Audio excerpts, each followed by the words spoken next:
So welcome everyone to the Flowing Health Podcast. I'm very excited today to have Dr. Lizzy Bernthal here. Welcome, Dr. Lizzy. Thank you so much. Excited to be here. Yeah, and let me just give you the long title because you do so much. And Dr.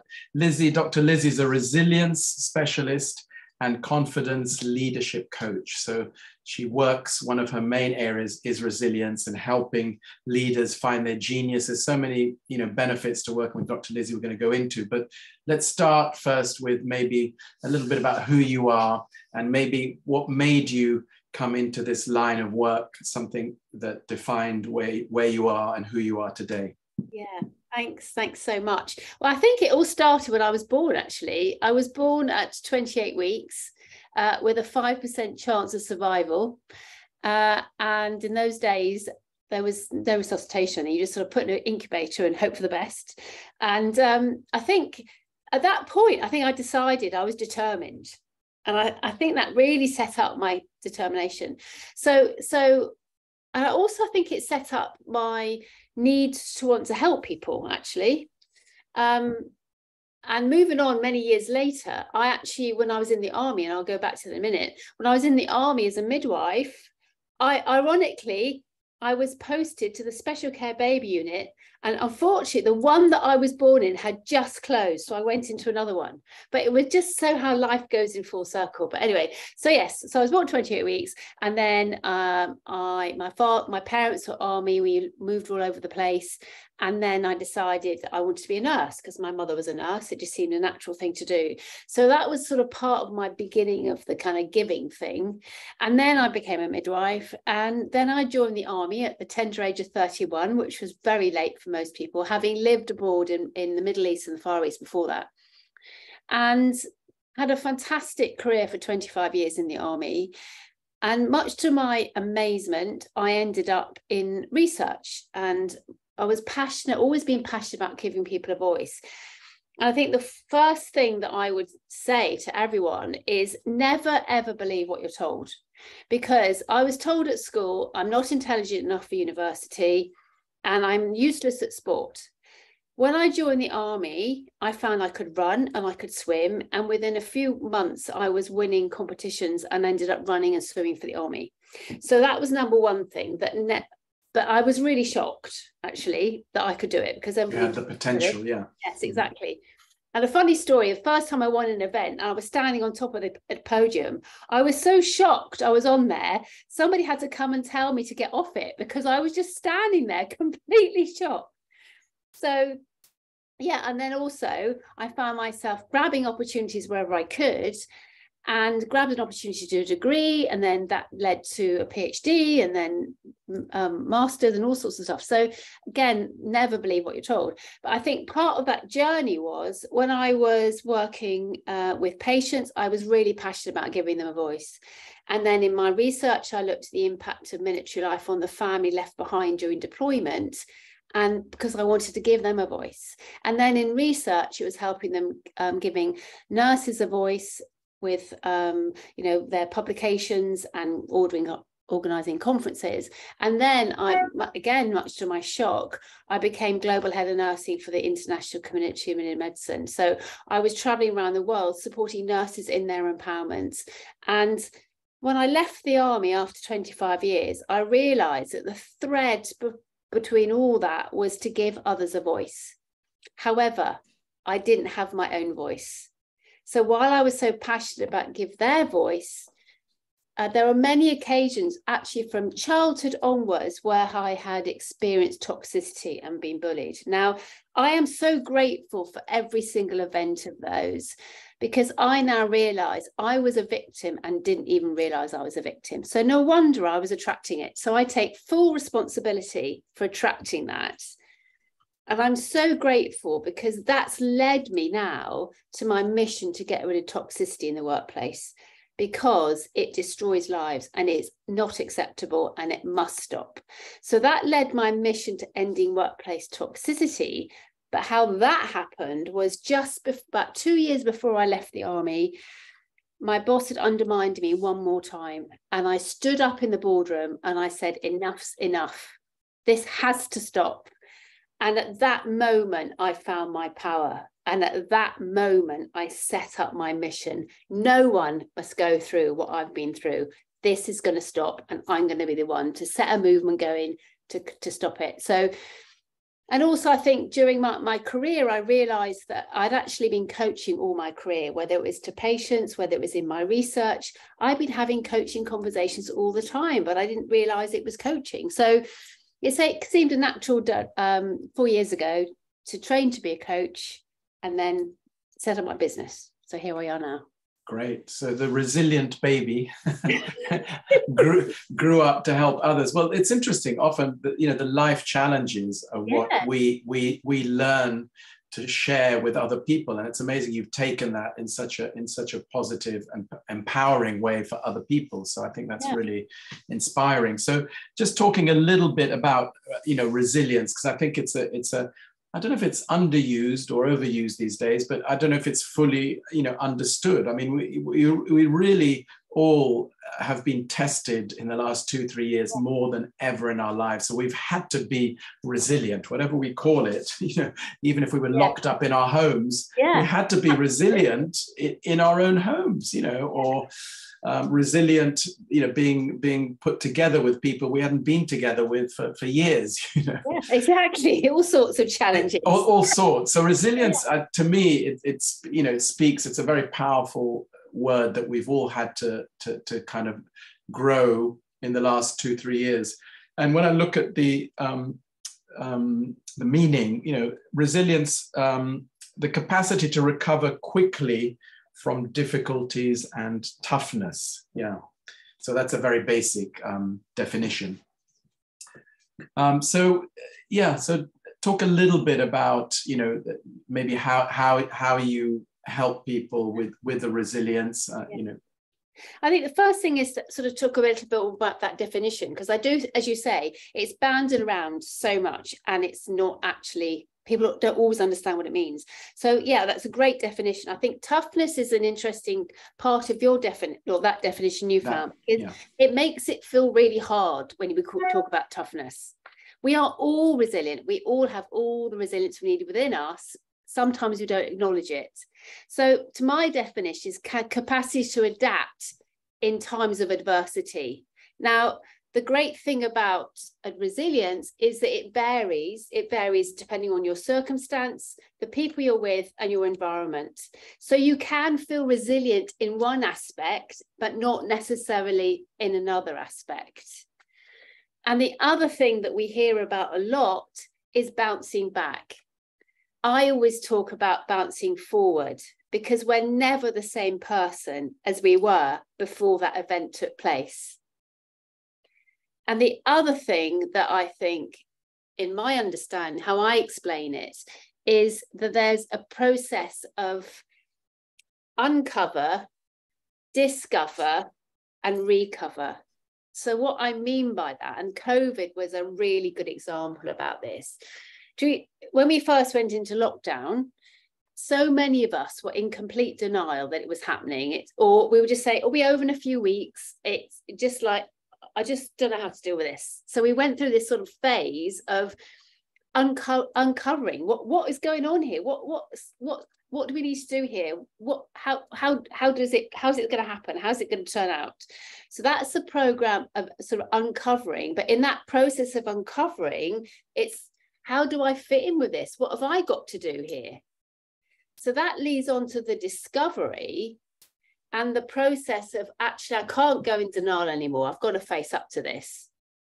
And then we go through a phase of recovery, where that's when the bouncing forward comes up, although that happens throughout all. But the recovery is when we find a new norm that works for us as a result of all these events or situations or circumstances that we've found ourselves in. And I think the recovery is still going on for so many people. So many. And we're still going, and it's not completely linear. No. Because we go through the recovery, it's a bit like the bereavement process, the grief cycle. As we go through the recovery, we're going to do more discovery and more uncovering. Yeah. And we're going to have those moments where, oh my God, did this really happen? I can't believe, so So it's a sort of, it's not a clear-cut stage process, but that's sort of the rough idea of kind of the things you go through. But I think the biggest message is we all have it within us. Sometimes we don't acknowledge it, and that's where the struggle comes, or we don't believe us, we don't trust ourselves that we have the capacity to cope. We have the most inane capacity to cope. Yeah. I mean, I think that's a really good point. And I remember when I was at school, we had a teacher, biology teacher, who, you know, I'm just thinking about what you said earlier about don't believe what people say. He used to come into the class, every biology class, and just throw all our textbooks on the desk and say, you're all going to fail. Like every class. It's like, you know, thanks. You know, I mean, you know, when you grow up with that kind of, you know, lack of confidence in who we are, I mean, it was quite... You're all rubbish. You're rubbish. Yeah, exactly. But a child often, you know, believes that. And it just brings me to, I was looking up, Googling resilience, and that's just a very basic definition, as you say. And the 7 resilience skills, and this is Dr. Ginsberg from 1973, who was a child pediatrician.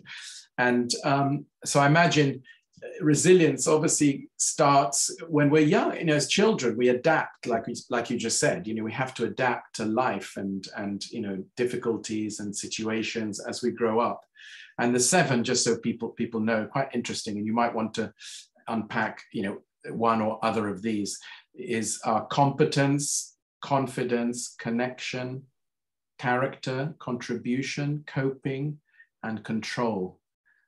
So all C's, but I imagine in a child, maybe you can speak to that a little bit. Do you notice that, you know, with adults, maybe, well, I think often something maybe from childhood was out of balance in one of these areas or more.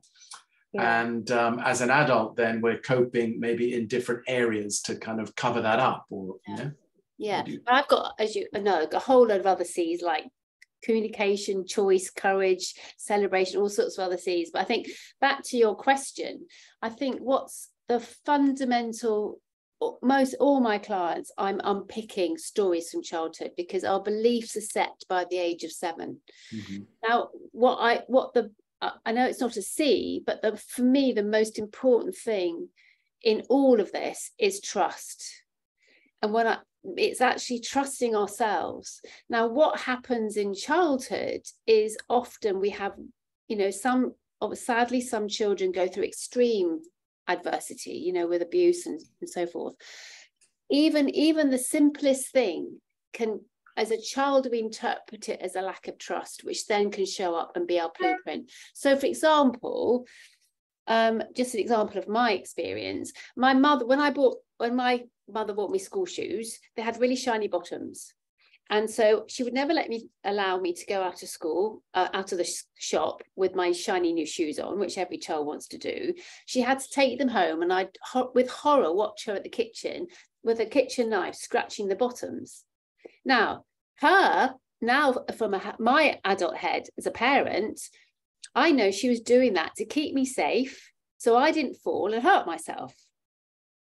I now realize all the work I've done on myself, that actually that was where I don't trust myself started, because what she was doing, I felt she doesn't trust me not to fall over. She's my mother. She's got everything sorted. So if she doesn't trust me, how can I possibly trust myself? Mm-hmm. So these are the stories that it's really important to unpick, that we might not even realize are there because they're deep in our subconscious. Yeah, exactly. And they actually become our blueprint for how we show up. So, you know, I will get leaders coming to see me that find it difficult to speak up in the boardroom. And then we unpick some of these stories, and it's something like, I had one client who, because his father would dismiss him and not help him cut the grass. And so he felt, my father doesn't trust me to help him. Well, actually, it was probably practicality. He'd come in from work, he just needed to cut the lawn quickly, and he didn't want his little 6-year-old running around might get hurt by the lawnmower. Yeah, exactly. Lawnmowers can be dangerous. Yes.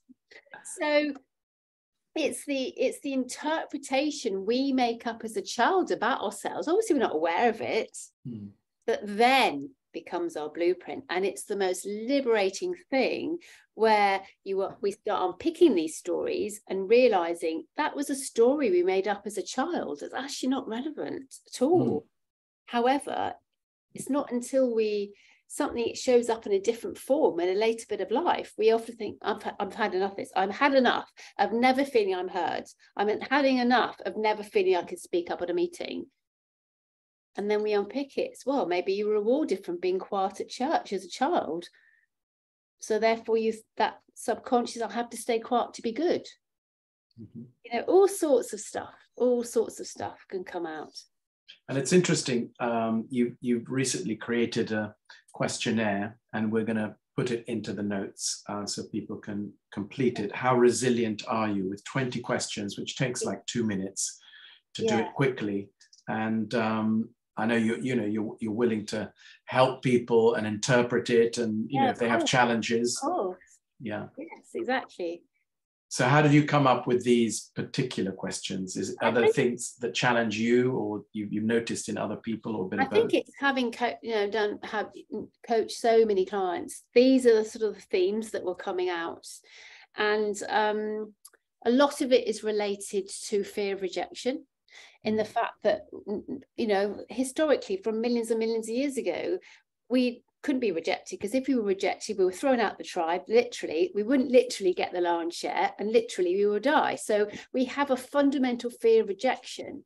So I find a lot of leaders, including myself, I'm kind of addressed that now, hopefully, but a lot of leaders find it really difficult to say no, because we have that fear of rejection. So that's when that leads to overwhelm, because we just don't say no. If a boss says, I need to do this project, sometimes it's challenging, partly because it might be a toxic environment, to say, yes, okay, if you give me this project, what do you want me to do about this project? But sometimes those conversations we find them challenging. So we just try and scobble it together and do both. And therefore maybe don't do them well because we've got too much on. So yes, all the questions I've talked about, like, are you as happy to receive compliments as give them? Because sometimes we're very happy to say, you look amazing. But if somebody says that to us, we dismiss it. Oh, what, this old dress? Or, oh, I bought that in a charity shop. Or actually, we sort of, and it's, a compliment's like a present, it's a gift. Yeah. So sometimes we need to receive it like a gift, saying, thanks so much, that's so kind. Yeah, I've always had a lot of trouble with that, exactly that, accepting compliments. But more recently, I've gratefully accepted them. It feels so good. A compliment is because it's all down to our self-worth. You have to feel good about yourself to accept it. And sadly, so many reject those compliments because they don't feel they're worth receiving them. Again, they might not realize that, but that is the fundamental cause why so many don't like receiving compliments, because it feels uncomfortable, because you really don't know me. If you really knew what I was really like, you wouldn't want to say thank you. Yeah. Yeah. And just out of interest, working with leaders in leadership, do you notice there's more? Do you tend to work more with women or men, or sort of a bit of both? A bit of both, actually. I mean, initially, because I've always been so passionate about female empowerment, I was really thinking that I would be working with many more women. And actually, I've got amazing clients, but so it's probably about 60% women, 40% male. But I think the most important thing with all of them is that they've all got a really strong mission and vision and purpose, but don't always feel that they have a right to have that until we have these conversations. They kind of want to really make a difference in the world, but they often come to me and say, but who do I think I am? Who do I think I am to make a difference? So that's where the confidence comes in, is the confidence to realize, yes, you were put on this planet for a reason. Let's just do it. And I imagine one of the things maybe men, I know I'm generalizing, but more than women, is showing vulnerability, or just saying, I don't know, or I need help, because men in leadership, I mean, I worked in corporate for maybe 25 years, and they're the slowest generally to admit that they're in trouble or that they need help or to open up, because they've been taught to be tough and in control and power over and all those things which traditionally have been associated with male energy, if I can call it that. Yes, and I talk a lot, actually interesting, I talk a lot about male-female energy. And actually, I think, again, it's this whole, so much better now, thank goodness. But, as children, boys are often told, good boys don't cry. This whole kind of holding your emotions in. And thank goodness, children today are allowed to be much freer with their emotions. So, yeah, it's the courage to be vulnerable. And to my mind, courage to be vulnerable is essential for a leader. And I think, and I was so privileged when I was doing my army career to see the most extraordinary courage, particularly on deployments. I mean, when I was in Afghanistan, soldiers, at the time, the statistics, 1 in 6 would be killed. And they went out every single day knowing that they might not be coming back. However, they always in their heads, I'm always going to be the 5. I'm never going to be the 6. But they just did it anyway, no matter what, because their mission to make a difference was so strong that overrid their need for self-preservation.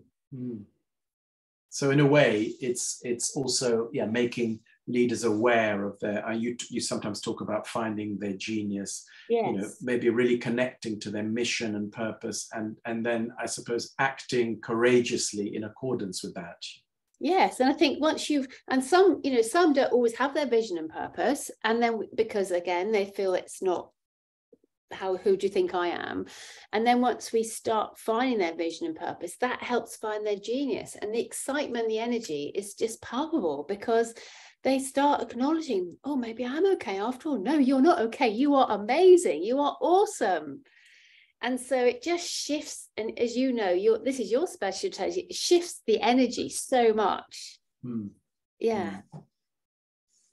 Great. And so what do you think are the main, forgetting the definitions and Dr. Ginsberg. So, if you had to pick maybe the top 5 qualities, for a leader to be resilient, I mean, nowadays, and I would say nowadays because things have changed so much in business in the world, and I think even leaders have had to really adapt more and change how they relate to people. So I know what mine are, but I'm just curious I mean, I suppose if you want to talk in terms of C's, yes, I would be courage, we've already talked about.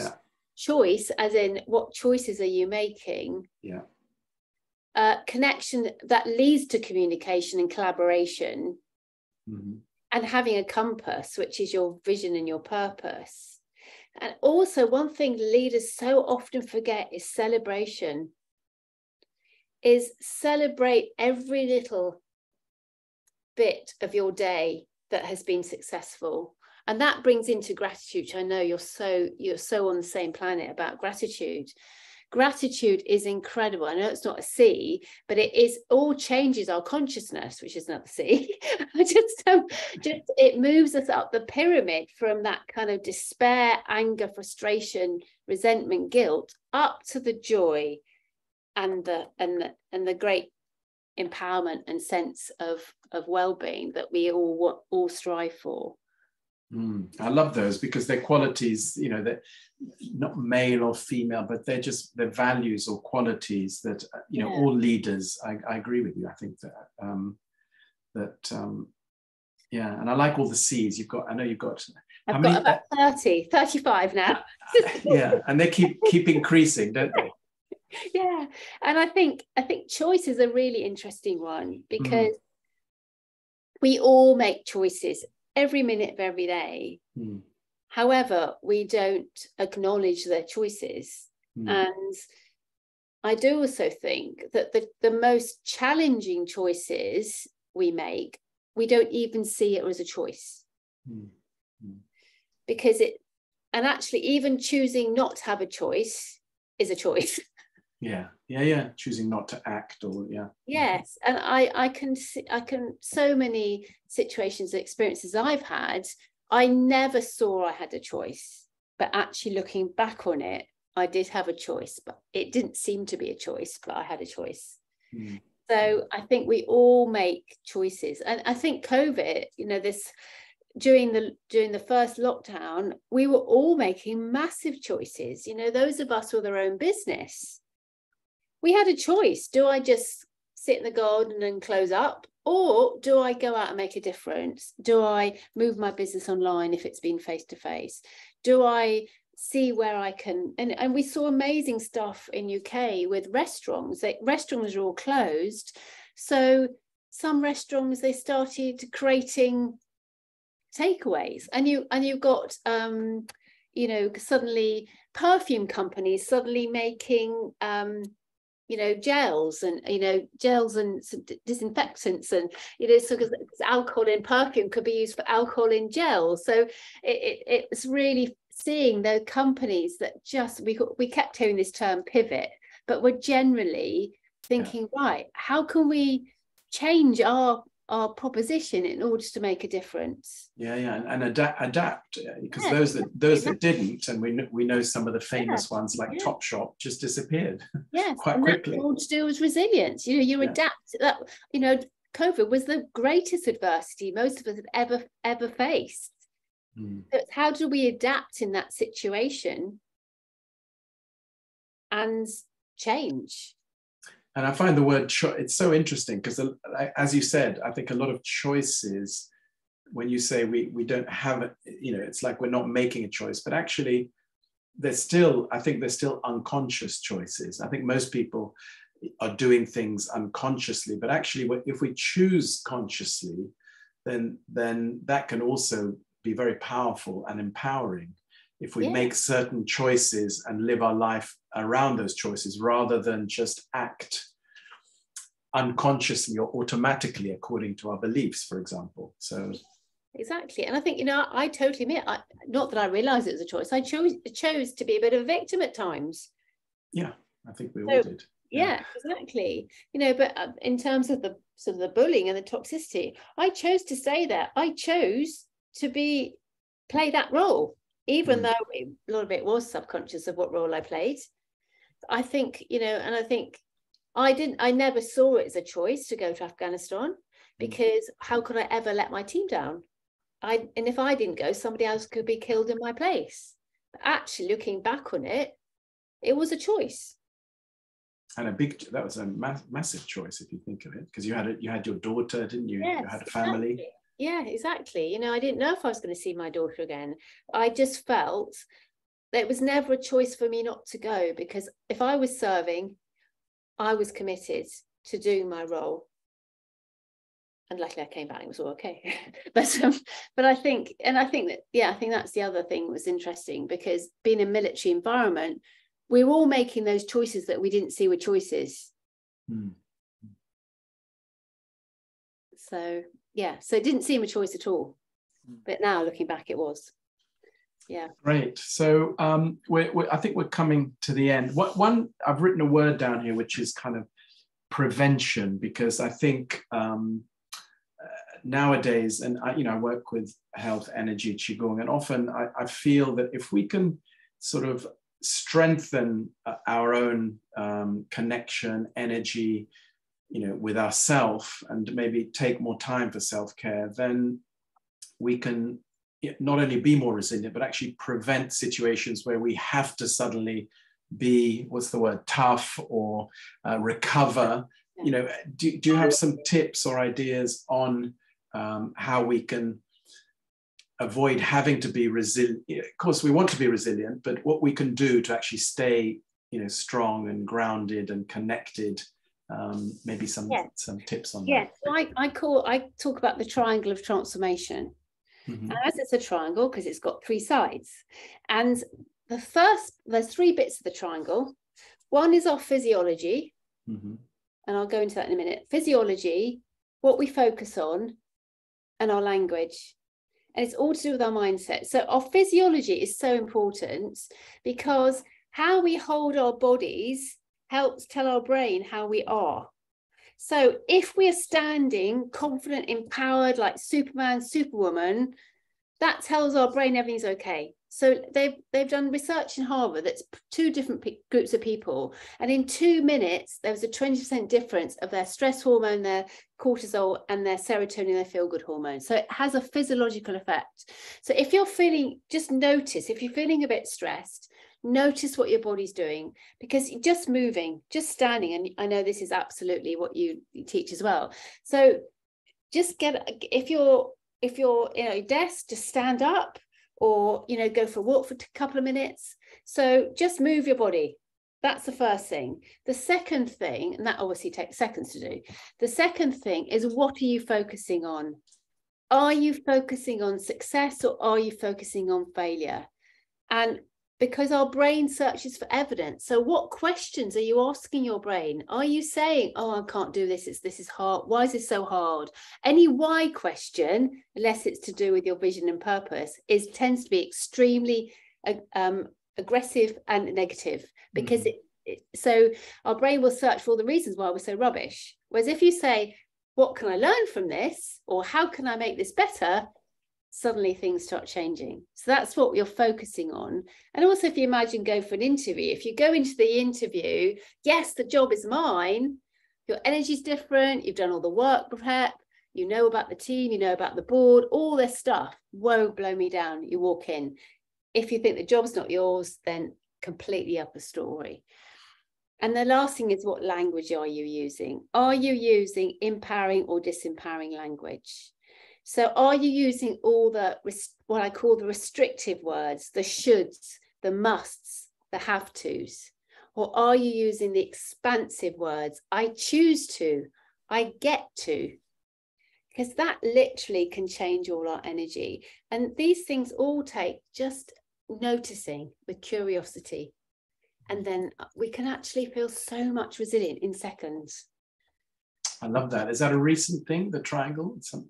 I think Tony Robbins talks about it, and I kind of sort of like changed it because I realized it can transform. So I sort of changed it to the triangle of transformation, because it's just so simple. And actually, if we really address those 3 sides, and I think the other thing about triangle, it's because they're equal, so if you've got one out of kilter, then it knocks the whole triangle off. Yeah. Beautiful. Yeah. And I remember actually, years ago doing a Tony Robbins workshop, and I remember he talked about the 2 millimeter rule. And one of the rules was, if we just lift our chest just by 2 millimeters, so not a lot physically, but often we tend to be a bit collapsed or hunched, and just 2 millimeters, even while we're sitting down, just slightly, the whole the physiology changes, like more room to breathe, and the heart a bit more open. So sometimes that little hint, it's like a hint of something. Yeah. And then you go further. If you feel grounded, you feel supported by the energy, all those things add to the physiology. So I think that's a great tips there. Yeah. Okay, so I think we're coming to the end, and we'll put all the notes in for people to get in touch with you, do this questionnaire on how resilient they are. I really appreciate you coming on today, sharing your life experience from being a baby to a resilient, amazing adult. I didn't know that story, so that was nice to hear. That you were already coming into the world. I was going to be that 95%. Never was I ever going to be that 5%. Brilliant. So thank you, Dr. Lizzie. Any final thoughts you'd like to leave people with, or final thought? Just to say, we are all awesome. We all have everything within us. Sometimes it just takes a conversation to realize it. There's nothing ever need to be fixed. There's nothing broken. We have everything within us that we need. Beautiful. Love that. Great. We're all awesome. So everybody, thank you for being awesome and listening. And please subscribe and comment on the podcast, and have a look at the links below to get in touch with Dr. Lizzie. And we'll see you soon. Thank you so much, Dr. Lizzie. Thank you. Such a joy and a pleasure. Thank you so much. Take care. Take care. Bye.